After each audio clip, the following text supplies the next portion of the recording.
Sandeshkhali. ED CBI এর পর সন্দেশখালীতে এবার এনএসজি অর্থাৎ ন্যাশনাল সিকিউরিটি গার্ড।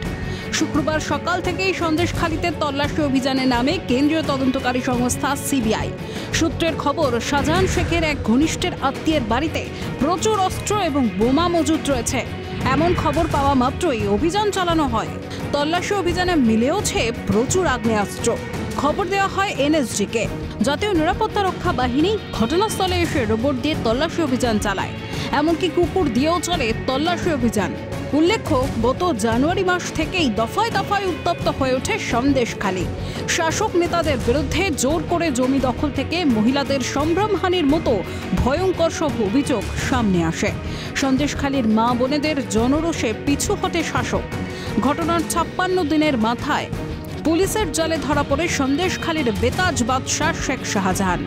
যদিও গ্রেফতারির আগে সন্দেশখালী ইস্যুতে রাজনৈতিক ষড়যন্ত্রের অভিযোগে সরব হতে দেখা যায় রাজ্যের মুখ্যমন্ত্রীকে। পরোক্ষে শাহজাহানের পাশেও দাঁড়ান মুখ্যমন্ত্রী।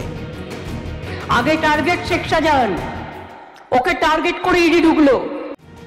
শুক্রবার সন্দেশখালীর অস্ত্র ভান্ডারের হদিশ মিলতেই নানা প্রশ্ন উঠতে শুরু করেছে। শাহজাহানের সমস্ত কীর্তির কথা জেনেই কি তাকে আড়াল করার চেষ্টা করেছিলেন মুখ্যমন্ত্রী? এইসব অস্ত্র কি শাসকের ভোট বৈতরণী পার করতে সাহায্য করত?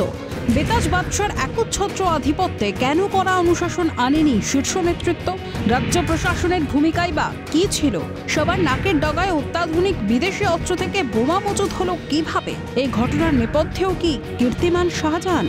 প্রশ্ন উঠছে, ভবিতব্য বুঝতে পেরেই কি তবে নিজেকে বাঁচাতে মরিয়া সন্দেশখালীর একদা দুর্দণ্ড প্রতাপ তৃণমূল নেতা? তাই কি কেন্দ্রীয় গোয়েন্দাদের কাছে অপরাধ জগতের তথ্য সরবরাহ করছেন শাহজাহান? আপাতত এই প্রশ্নগুলোই ঘুরপাক খাচ্ছে রাজ্যবাসীর মনে। তবে সন্দেশখালী যে সন্ত্রাসের মুক্তাঞ্চল তা আর বলার অপেক্ষা রাখে না।